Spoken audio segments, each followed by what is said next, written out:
Saya pun nak ada buku ke. Kita bagi.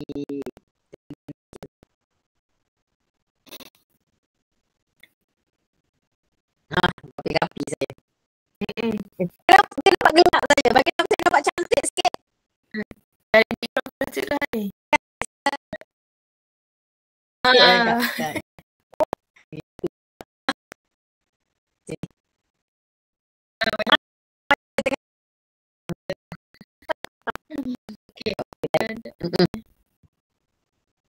So, kalau ikutkan, you semua baca? Saya ambil 7 dah. Pun nak habis dah. Nak habis dah. Lepas apa?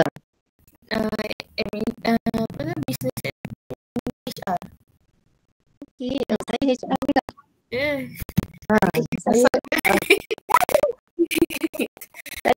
Saya tulis International Islamic University College.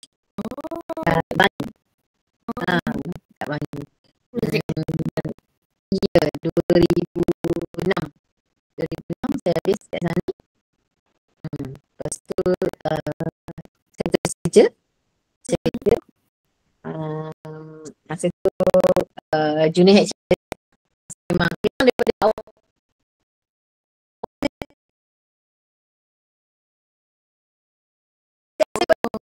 Hari tu saya pindah ke Institut Abiuddin Baki. Saya pegang keuangan pula. Kita kena kembangkan ilmu kita kan. Sebab HR kan bukannya setakat semua manusia saja. Keuangan pun kita kena tahu juga. Sebab besar kan. You all lagi apa business admin kan. Lagi banyak kan. Lagi luas. Okay. Dan kenal saya dah ni. Ke sini kan. Nama saya pula yang terdera. Nama saya Siti Syah binti Roni. Ada yang panggil Puan Aisyah, ada yang panggil boleh nak panggil aku pun. Saya tak ada masalah dengan panggilan. Panggilan tu sekadar nama saja. Selong bukan panggil nama bukan. Saya nama saya dan okey lah. Saya tak ada isu apa-apa. Nampak saya garang? Saya garang? Tak lah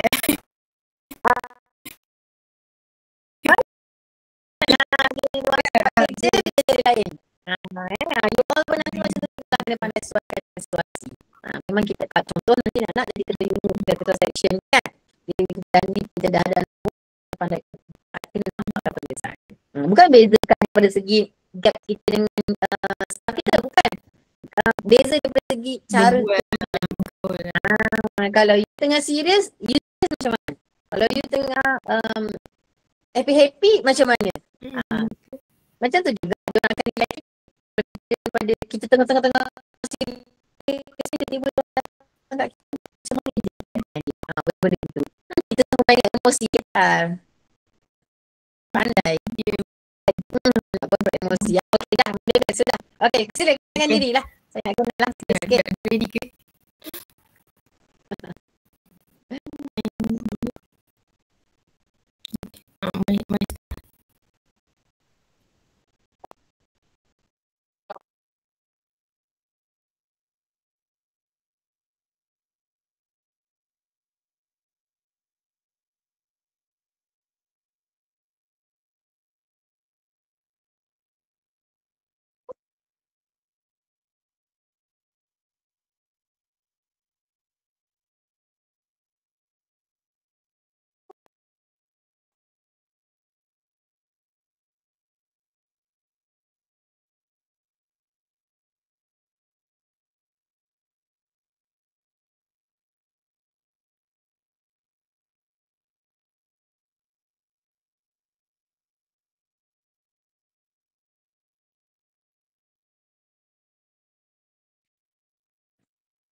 Boleh, sebelum pergi soalan pertama tu, saya nak tanya dulu lah, sesi kita ni rakam tak?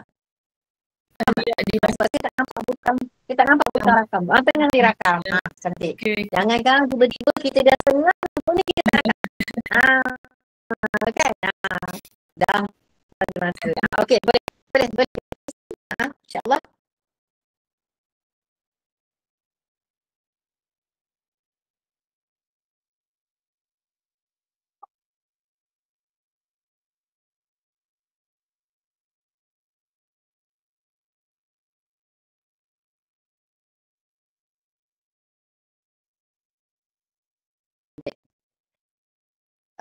Terima kasih. Siapa nama tadi? Maisarah. Maisarah. Sebelum tu salam kenal lah. Okay.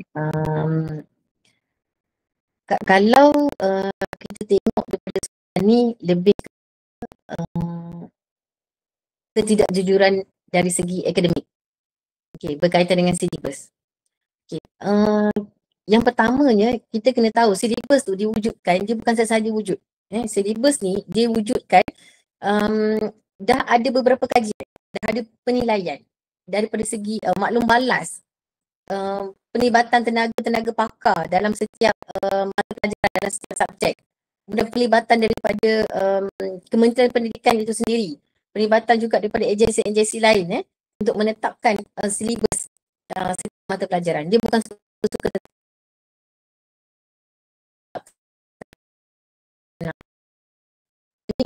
guru ni yang mengabaikan silibus ni, kita nampak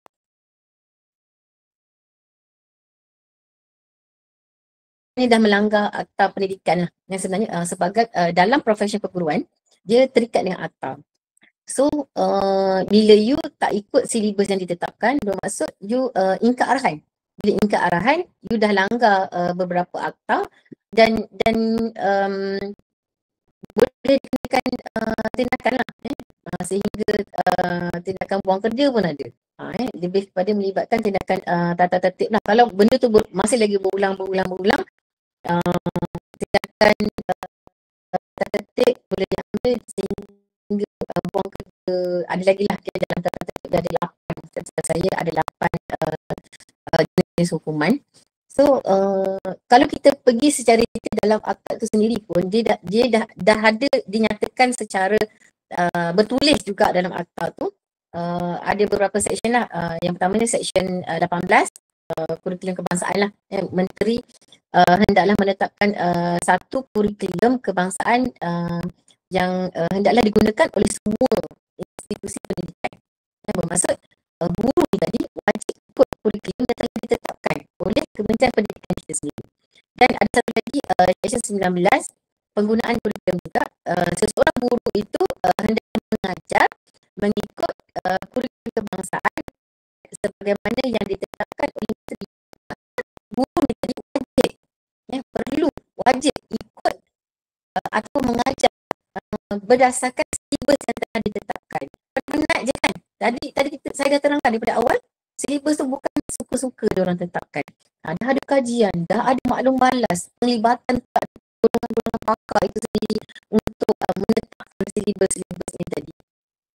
Penetapan silibus ni sebenarnya kita bukanlah nak membebankan guru ni, tapi dia sebenarnya sebagai garis panduan supaya tak tersasar lah, dan juga apa sasaran utama itu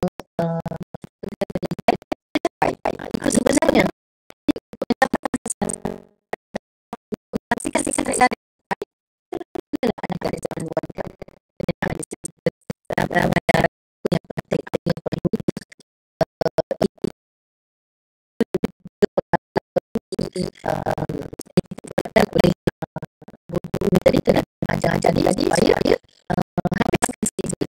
Kita tahu ada guru ni, dia tak kalau ada guru ni nak guru muda kan, dia berkobar kan, nak mengajar semua anak murid. Kita tahu dan kita tak pernah sikap lah. Tapi masih lagi belum berlandaskan silibus ditetapkan.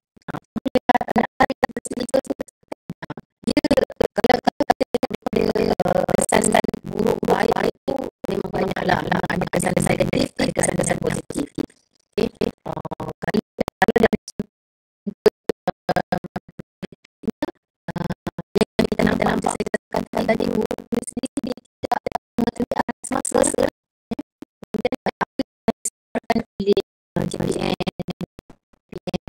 tercapai, yang target tidak tercapai, tak ada sasar, dan nanti juga akan berlaku kececeran. Murid-murid contoh dekat satu sekolah saya pergi, kita tak ada banding-banding sekolah dengan sekolah yang pergi, banding-banding dalam sekolah ini saja. Sebab setiap sekolah, contoh dalam satu angkatan, guru bahasa Melayu, seorang saja untuk satu angkatan itu. Mungkin satu angkatan ada 3 guru yang berbahasa Melayu. Jadinya guru ini dia ada positif cantik dengan guru ini dia lagi daripada segi sastra. Jadi murid-murid kecil-kecil kelas yang tadi. Jadi murid-murid ni kecil ikut dia orang yang kerja belum habis sasaran yang ditetapkan yang sampai secara tak langsung dia akan merisaukan ibu bapa sendiri. Ada ibu bapa yang tak tahu pun janjian nak sekolah, nak belajar, dia tak tahu berkaitan silibus itu. Ada ibu bapa yang memiliki tahu sepatutnya anak saya sepatutnya anak saya tapi kenapa anak saya bermalas. Jadi perkara itu membimbangkan ibu bapa di bangga lah itu yang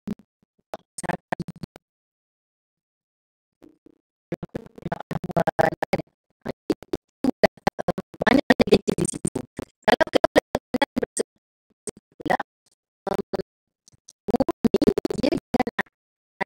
dia lebih dalam maksudnya bukan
memang saya sendiri dia dalam line pendidikan kan, dan anak saya sendiri macam mana cakap bukan ada bangsa tetapi anak saya sendiri pernah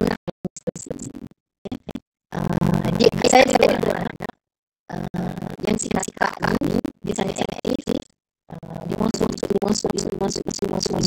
Dan si adik ni malu sikit. So dua-dua yang berbeza.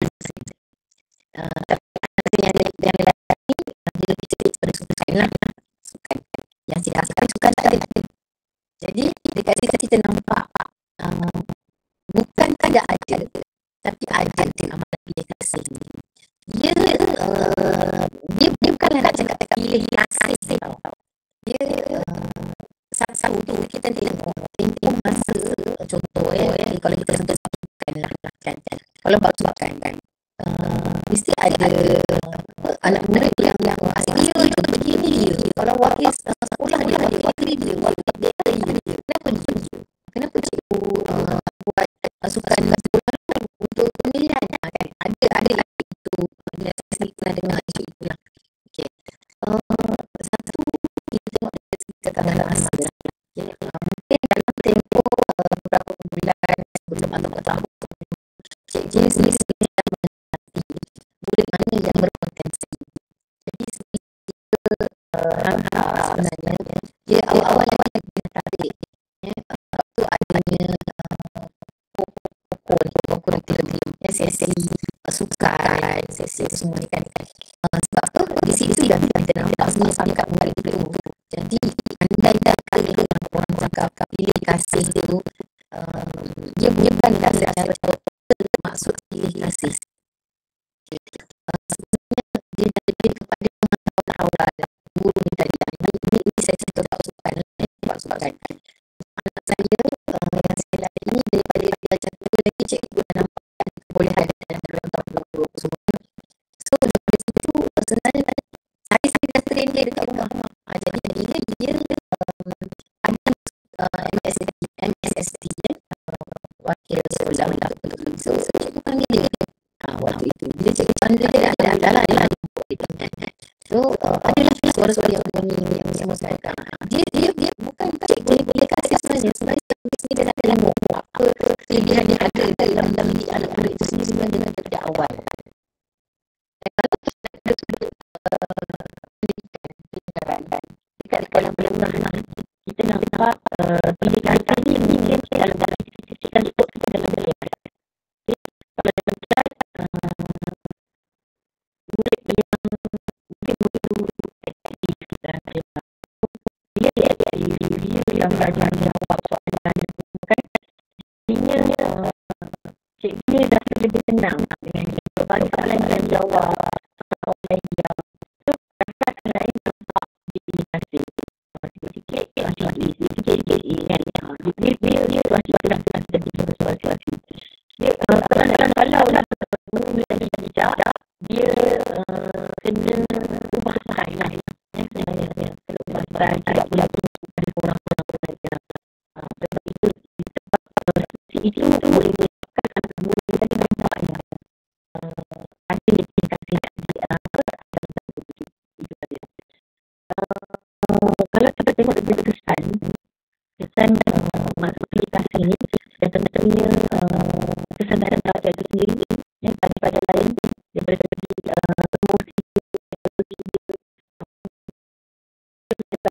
yang nampak ada pelajaran itu yang berlayan sudah dia akan ada perasaan dendam ada rasa-rasa itu berlaku yang pula tindakan salah lakukan pelajar dia mau ada mungkin dia buat banyak kita pecahkan itu ke pecahkan cermin itu dia nampak dari sudut negatifnya.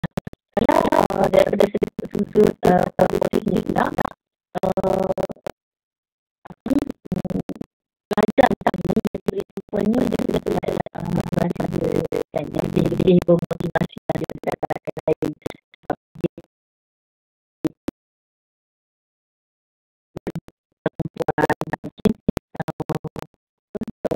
semangat lebih lagi kita nampak berbeza kalau pesan pada sekolah kita seperti berlari yang mudah tak buat hati ada yang berlaku dengan Zoom sebab kegaduhan dan kalau suasana yang di sekolah itu sendiri dah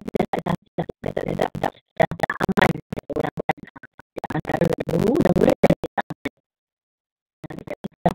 Kalau kita tengok ini kan tidak di antara kalangan guru itu sendiri, kalau di kalangan guru itu sendiri mungkin dia ada pihak pentadbir dengan guru-guru. Kalau saya tak boleh nak sebut pilih saya tidak pelaksanaan guru.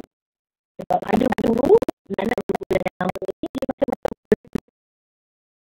peluang guru baru yang lebih menunggu guru baru pula bersemangat. Jadi orang akan nampak kalau kat situ cikgu lama ni dia tertekan yang cakap asyik orang ini itu masuk ini orang guru baru dia akan nampak begitulah sebenarnya, tapi kita kena pandang juga daripada sudut beza. Sebab sekolah dia ada sasaran dia ada perkara yang perlu dicapai. Jadi untuk memastikan sasaran itu dicapai, kita kena ada guru yang motivasi tinggi, guru yang buat kerja dapat tak ada memilih dia pilih je bagi dia buat bagi dia buat dekat situ nanti akan nampak situasi pilih kasih itu sebenarnya bagi saya tak ada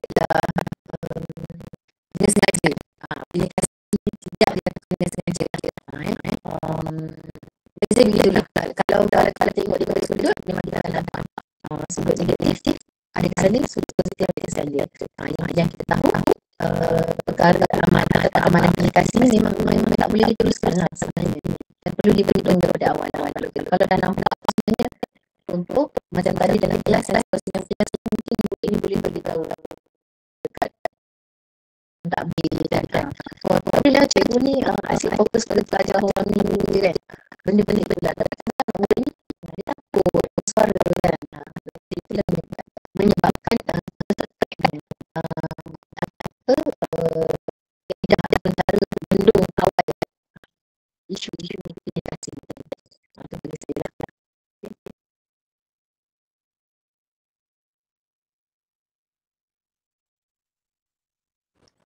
Okay, seterusnya saya sebenarnya saya memperkenalkan diri saya. Saya Muhammad Fadli bin Aslan. Saya selaku pengajar di PTM dan saya akan sambung soalan yang ketiga, iaitu integriti guru sebagai asas kepercayaan pelajar dan ibu bapa. Okey, pada pendapat puan, sejauh mana integriti guru mempengaruhi tahap kepercayaan pelajar dan ibu bapa terhadap sistem pendidikan? Ni termasuk dia kan. So you semua orang kan orang dia dia dan orang.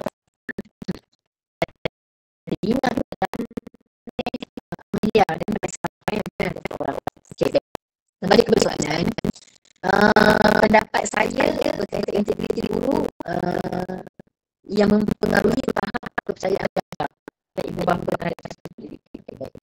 Kalau kita tengok, kalau kita rujuk Kamus Dewan, Kamus Dewan edisi keempat, integriti apa maksud integriti itu?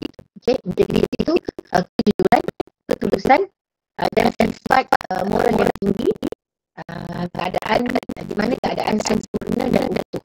Itu maksud dari Kamus Dewan. Okay. Kalau kita bercakap seperti kejujuran ini, kejujuran ini daripada sikap kita bercakap benar, kemudian tak menipu, kemudian tak salah guna amanah yang diberikan. Kalau ketulusan itu lah keikhlasan kita, tulusnya kita dalam apa tindakan yang kita ambil. Okay? Dan kalau kita tengok pula daripada segi sifat moral yang tinggi tadi, integriti seseorang itu bagaimana dia berpegang teguh pada prinsip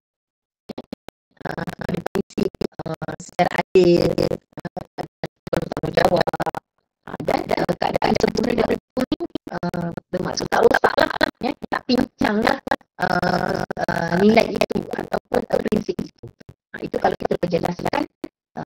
masuk integriti berdasarkan kawan-kawan. Baik. Kalau kita lihat pula peranan guru ni, tadi saya dah terangkan. Guru ni memang peranan dia besar kan, penting dalam bidang pendidikan. Okay. Untuk pembangunan insan, masyarakat kan. Okay. Peranan guru menyampaikan ilmu ni tadi bukan sahaja ajar berdasarkan silibus. Soalan yang pertama tadi bukan sahaja mengajar berdasarkan silibus, tapi dalam masa yang sama dia menerapkan dan juga mengajar berkaitan nilai.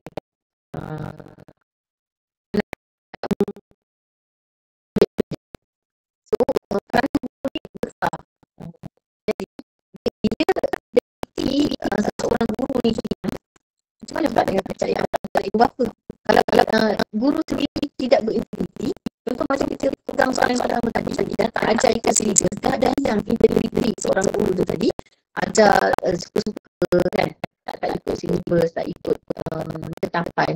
So bermaksud guru ni dah tak berintegriti. Jadi bila guru ni tidak ada integriti tadi, so murid-murid ni ada kesalahan murid tadi. Murid ni sendiri, ibu bapa sendiri dah tak percaya. Kemudian dah mencemarkan image profesi perguruan itu sendiri, image sekolah mungkin juga image PPD dan yang paling penting image Kementerian Pendidikan itu sendiri lah, profesi perguruan itu. Sedangkan masa anak-anak ni di sekolah lagi lama kan, pagi sampai tengah hari atau tengah hari sampai petang. Dengan kita, dengan ibu bapa dekat rumah, sikitkan masa-masa sebab lebihnya yang selebihnya tidur kan. Masa dah tidur kita dah tak mendidik dia dah tidur. Jadi proses pendidikan dan semua banyak dan besarnya di sekolah. Kalau integriti guru dia sendiri dah tersalah, macam mana dia menjadi seorang pendidik yang baik? Guru dia sendiri tak tidur, dia sendiri mengajar pun dah elok macam tu, hilangnya etika dia, dah tak ada tanggungjawab dia. Jadi anak murid, ibu bapa ni sendiri tadi dah hilang kepercayaan lah dekat dia. Jadi sebagai seorang guru profesional dalam bidang profesi keguruan, dia dah menjadi orang kata peranan pertama ya. Bila you dah jadi seorang guru, you kena tahu you kena demikian, you kena segini, you kena segini, you kena segini. Kepercayaan anak kepercayaan ibu bapa tu tadi, yang percaya guru ini adalah sebagai role model untuk memberikan kepada anak murid ni tadi tercapai lah. Dan ibu bapa ni tak pandang serong lah dekat terutama dekat guru ni, tidak akan mencemarkan image. Dan satu saya suka sebut ada satu ayat ni, guru sebagai cerminan sistem pendidikan. Sedangkan dekat ayat tu dah cakap guru sebagai satu cerminan sistem pendidikan. Kalau guru itu sendiri tidak berintegriti, macam mana orang nak percaya dengan sistem pendidikan? Hancurlah sistem pendidikan itu. Bincanglah sistem pendidikan itu. Sebab itu, contoh, kalau kita memang nak jadi guru, nak jadi pendidik, kena terapkan integriti kita kena kuat. Memang kena kuat. Kalau saya kongsi pengalaman daripada segi tindakan tata tertib yang pernah saya ambil berkaitan integriti ni, memang ada. Tempoh 5 tahun saya jadi PD tu, ada beberapa kes yang saya angkat berkaitan integriti, dan ada satu kes sehingga dibuang kerja. Sebenarnya dalam kerajaan yang saya sebut kerajaan, sebab saya di bidang kerajaan. Dalam kerajaan, bila satu-satu tindakan diambil, sangat susah untuk kita buang, kita tamatkan perkhidmatan tadi. Sangat susah sebenarnya. Bila sampainya hukuman begitu bermaksud, cara ataupun saya lebih pendekatan pertama, pendekatan kedua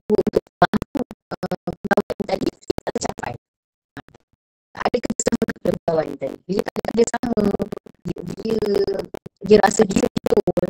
Benda itu boleh mengakibatkan sehingga dia lupa kerja. Dan memang adalah sepanjang saya buat 5 tahun saya uruskan tu, ada satu kes buang kerja. Hukuman saya itu biasalah amaran, turun pangkat itu biasa. Tapi kes buang kerja ni sangat berat, merupakan hukuman terakhir dan memang ada.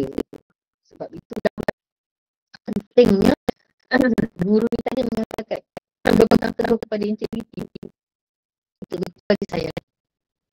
Dan sedikit sebanyak yang saya berkongsikan pengalaman saya berkaitan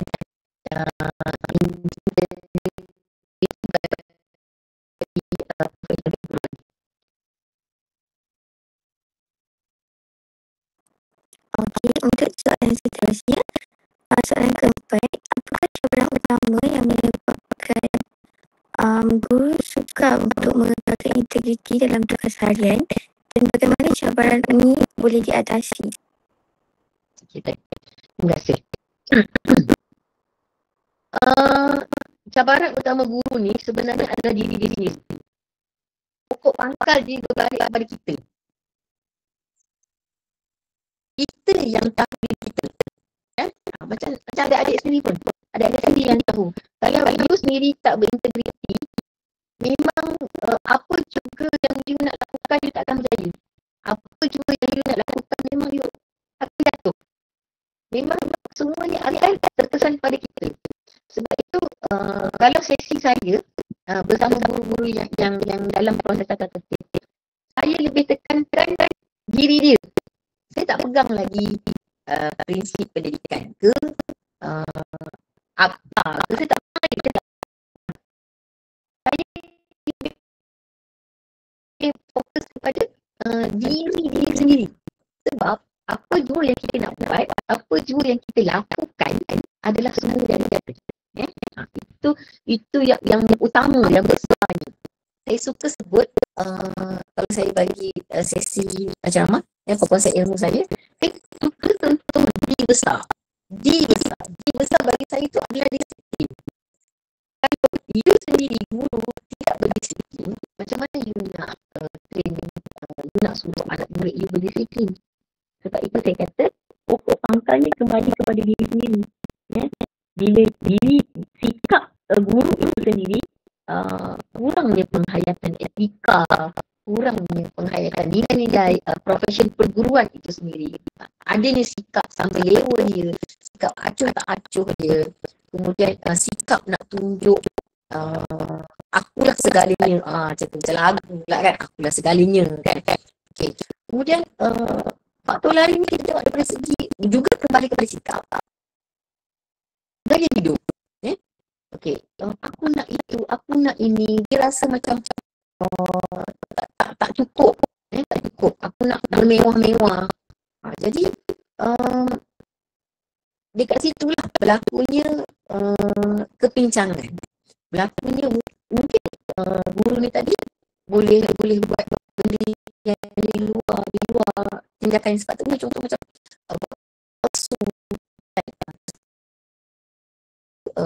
kalau di keadaan kita nak buat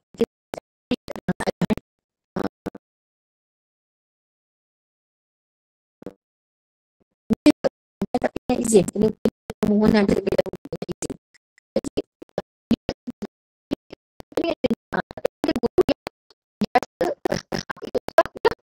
aku nak kena apa yang tak mampu, aku gaji yang murah begini. Jadi nak cari saya cukup ni, gaji cikgu tak cukup. Bila buat saya income, bila buat saya income tak mohon izin pula. Benda itu so boleh dikenakan tindakan tata tertib.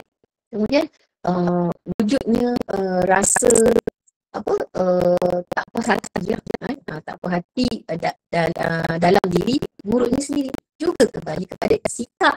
Sebab itu saya cakap apa-apa sikap, apa-apa yang kita nak buat, semuanya kembali kepada diri kita sendiri. Sikap kita sendiri. Kita boleh cakap pihak pentadbir, saya tak puas hati dengan pihak pentadbir, kita boleh cakap itu adalah alasan. Tapi sebenarnya pihak pentadbir lakukan itu kenapa? Mesti bersebab. Mesti bersebab. Kalau tak bersebab, dia tak akan berlaku tindakan sedemikian. Jadinya apa-apa apa juga yang berkaitan integriti ni tadi, salah guna ke, salah guna kuasa ke, tak ajar ikut silibus ke, apa dulu yang berkaitan integriti, semua kembali kepada diri sendiri. Okay. Kalau cara mengatasi pula, cara mengatasi yang pertama, bila melibatkan diri kita sendiri, mungkin pihak pentadbir boleh merujuk lah, boleh merujuk guru tadi ada bimbingan, bimbingan one-to-one dengan pihak kaunseling. Mungkin juga boleh ada mentor-mentee, mentor-mentee. Mentor-mentee ni guru-guru yang lebih senior, dia bimbing lah guru-guru yang baru ni tadi, yang bermasalah ni tadi ke.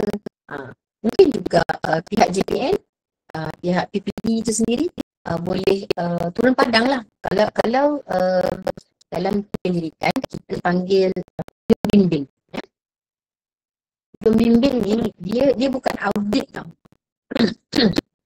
Dalam audit kita turun, kita cari salah dia dan cari tak ada betul kan. Untuk bimbing ni kita bimbing dia. Kalau kita turun, kita nampak dia bermasalah, tak boleh mengajar ataupun cara pengajaran dia tak sempurna, dia kena bimbing. Dia kata tinggal ni, ajar mana. Itu yang kita sebut kunjung bimbing itu tadi. Biasanya kunjung bimbing ni daripada pihak PPD atau JPN lah, turun ke sekolah, turun ke lapangan.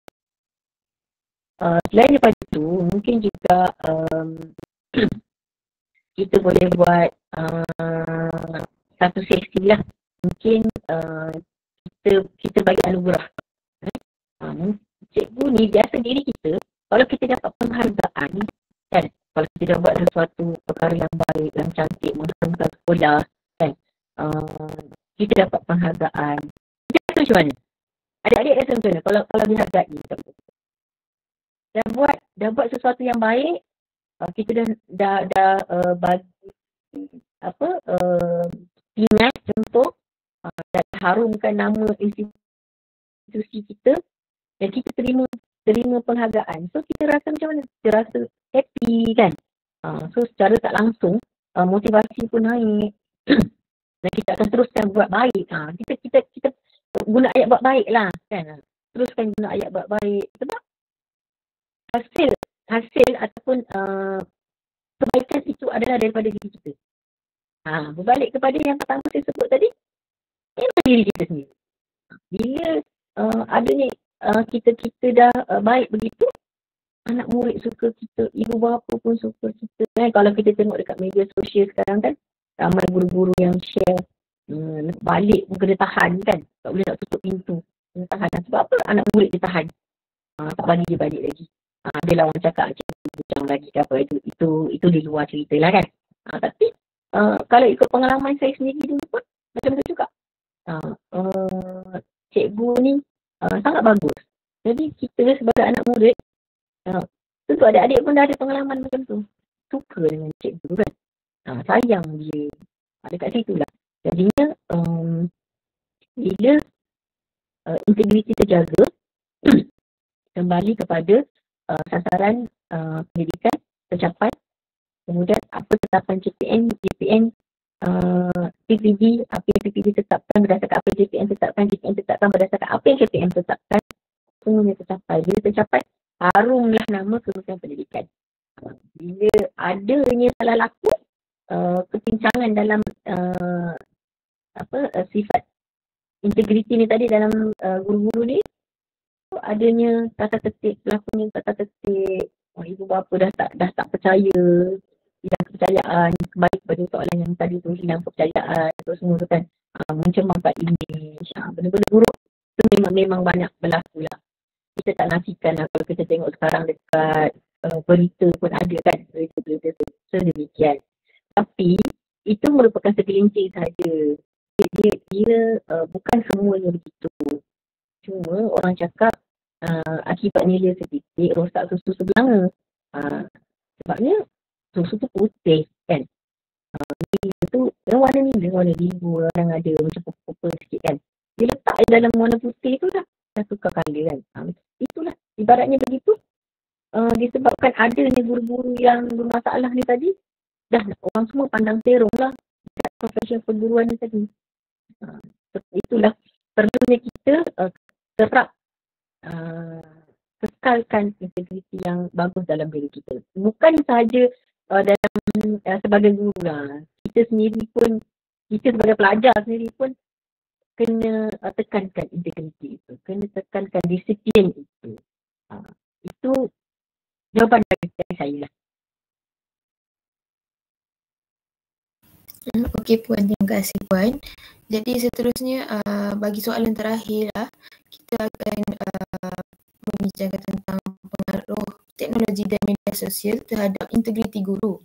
Jadi bagaimana penggunaan teknologi dan media sosial memberi kesan kepada integriti guru dalam penyampaian ilmu dan hubungan dengan pelajar? Baik.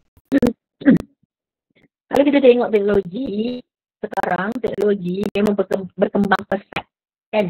Kita sendiri kadang-kadang tak terkejar dengan teknologi tu. Saya nak cakap kita tengok telefon je lah kan.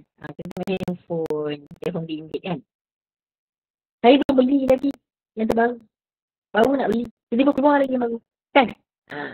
Baik, kita tak terkejar teknologi. Tapi perkembangan teknologi tu laju. Sistem pendidikan ini sendiri perlu selari. Walaupun kita tak dapat selari dengan perkembangan teknologi, at least kita hampir-hampir. Tak adalah kita ke belakang. Kalau kita tengok sebelum ni, perubahan era lah. Kalau dulu-dulu, kita penggunaan komputer ni secara atas. Kemudian dulu-dulu kita belajar guna LCD kan. Perisian pun Microsoft, PowerPoint je kan, Word saja. Kemudian masuk tahun era 2000. Era 2000 ke 2010 macam tu.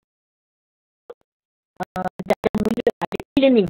Maksud dah ada perkembangan sikit. Perkembangan sikit. Dekat situ juga adanya penggunaan internet. Ada CD-ROM.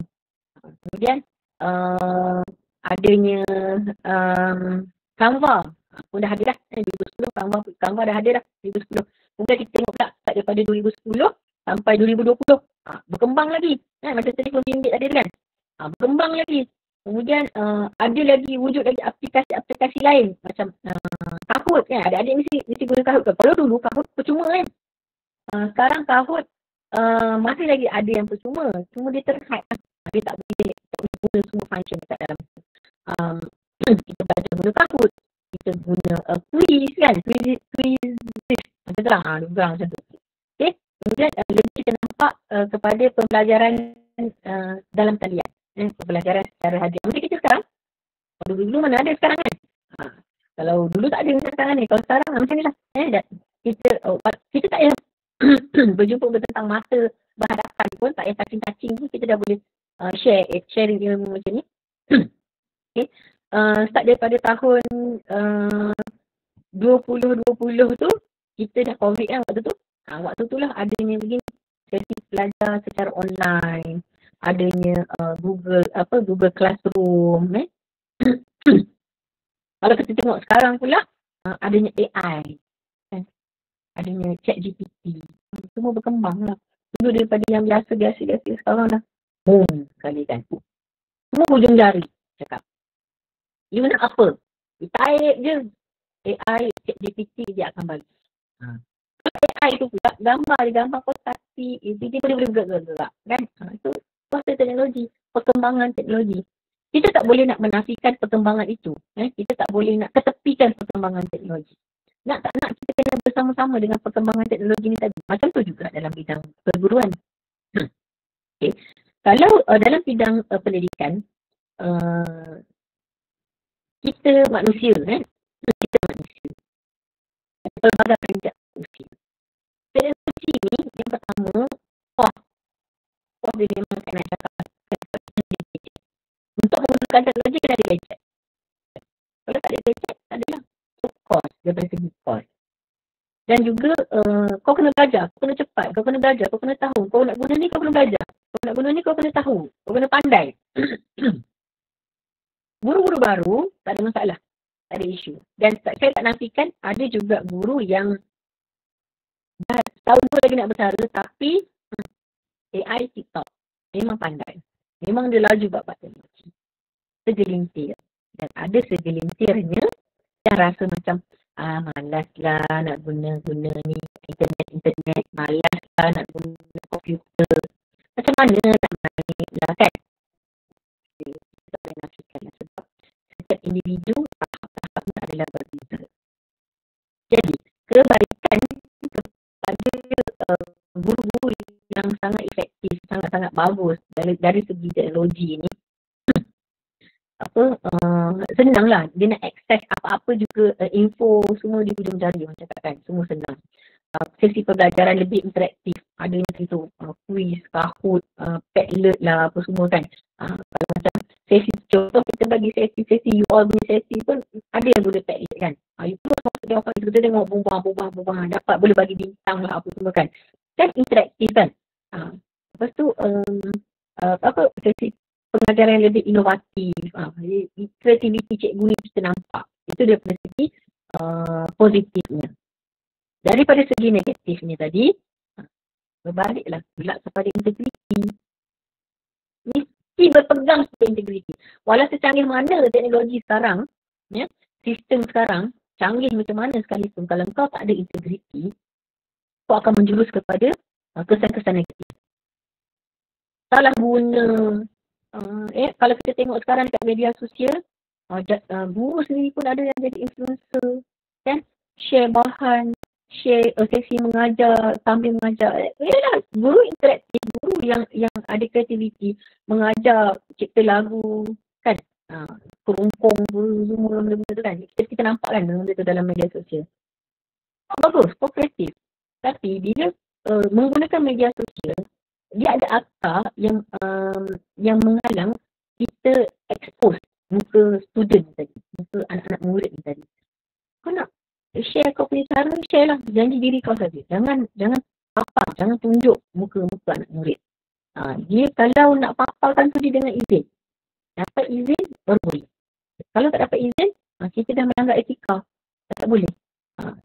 Kalau nak ikutkan tengah-tengah mengajar pun kita nak online. Jadi nak mengajar kita tak ada tengok online mengajar semua kan. Berbalik kepada integriti ni tadi. Bila berlakunya penyalahgunaan ni tadi, tercemar lah. Image profession perguruan itu tercemar, image sekolah tercemar, image PPG tercemar dan image KPM, Kementerian Pendidikan itu sendiri tercemar. Saya tak boleh nak cakap teknologi ini perlu digunakan oleh semua orang. Semua sekolah kena guna teknologi sebab kalau sekolah itu berdekatan dengan kemudahan untuk akses teknologi, untuk mendapatkan teknologi, bagus, sangat bagus. Sangat bagus. Sebab ada sekolah yang dibenarkan muridnya bawa handphone. Ya. Ada sekolah, contoh sekolah anak saya dijemput, sekolahnya dibenarkan bawa handphone. Tapi sekolah anak saya di sini, dalam di sini dan juga tak boleh bawa handphone. Sebab itu saya kata, itu sekolah tu dia adalah dia punya teknologi yang digunakan. Okay. Dan begitu juga bagaimana pula kita tengok sekolah-sekolah yang di luar, di kawasan-kawasan pedalaman. Memanglah cikgu di pedalaman ni kalau nak ikutkan, cikgu ni sangat bagus kan. Yelah, jiwa ketang tau dekat pedalaman kan. Nak masuk dalam hutan, kalau kita tengok dalam media sosial kan, dengan motornya macam mana, dengan lumpur, kalau hujan macam mana diorang nak travel kan. Pergi balik apa semua tu. Naik, kalau nak yang melibatkan sungai-sungai, naik sampah, naik bot terbalik lah apa semua tu, cabaran-cabaran buruk lah di pedalaman. Macam mana dia nak bawa teknologi? Macam mana dia nak gunakan teknologi? Ada, bukan tak ada, tapi agak terhad. Dan berbeza lah. Murid-murid di sana dengan murid-murid di kawasan bandar ni sangat berbeza. Jadi kita tak boleh nak sama levelkan semua. Kita tak boleh nak pukul rata semua. Kita kena tengok by situasi. Satu, kita kena pegang dan kita kena percaya teknologi ni memang dia berkembang pesat dan kita seiring kita kena sejajar dengan perkembangan teknologi, tapi kena ingat teknologi bukan menggantikan guru tapi memperkasakan. Kita kena ingat adanya teknologi, profesi perguruan lebih bagus, lebih dapat pertingkatan lagi kelebihan, bangganya sebagai guru. Bukanlah kita semata-mata tumpu kepada info yang kita ataupun data yang kita dapat daripada media sosial, daripada internet contohnya, tanpa buat pengesahan. Kadang-kadang ada data yang dalam internet ni, dalam Google, contoh Google cari, ada data itu lain, tak sama dengan jawapan yang sepatutnya. Sebab itu tak boleh lah kalau guru ni tadi ajar just tumpu semata-mata guna teknologi tanpa buat pengesahan bahan rujukan yang dia dapat tu, jadi tak tercapai lah juga sasaran utama Kementerian Pendidikan ni tadi. So bagi saya penggunaan teknologi memang bagus, sangat bagus, tapi kena berwaspada. Nak jadi influencer ke, tak ada masalah. Nak niaga ke, nak cari side income kan melalui media sosial sekarang kan, sekarang punya teknologi, bagi kita tak ada masalah. Yang pertama, you kena dapatkan kelulusan. Saya share juga, kita ada skill jugalah yang melibatkan media sosial. Kalau kita tengok ada cikgu yang perempuan kan, ada business, lepas tu dia terlalu outspoken dalam media sosial, sampai dalam dia letak jawatan. Ada juga yang dia gunakan media sosial ni untuk menghentam kerajaan, ada juga. Itu semua kembali kepada integriti, kembali kepada diri kita. Kita cakap macam diri sendiri. Macam mana you nak kekalkan integriti you adalah berbalik kepada diri sendiri. Dan sekali lagi saya sebut, teknologi bukan menggantikan guru tetapi memperkasakan guru. Itu sedikit sebanyak yang saya boleh share lah dengan adik-adik semua. Okey, terima kasih Puan kerana menjawab kelima-lima soalan tersebut. Dan itu sahajalah kita akhiri sesi temu bual ni. Terima kasih. Sama.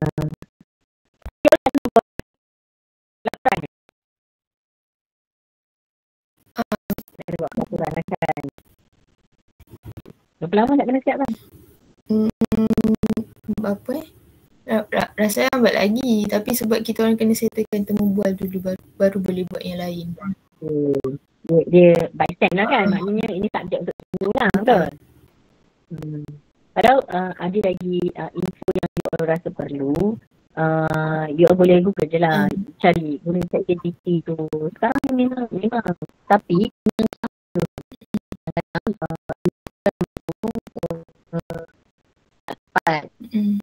kena sahkan dulu. Boleh, bukan tak boleh, tapi kena sahkan dulu. Contoh macam saya sendiri pun, kalau tengah bagi taklimat, sekarang kita guna je yang teknologi. Kita tak boleh nak menggunakan teknologi tu sebenarnya. Memang kena seiring. Semua cara. Kalau ni dah tutup kan, rakaman dah tutup kan?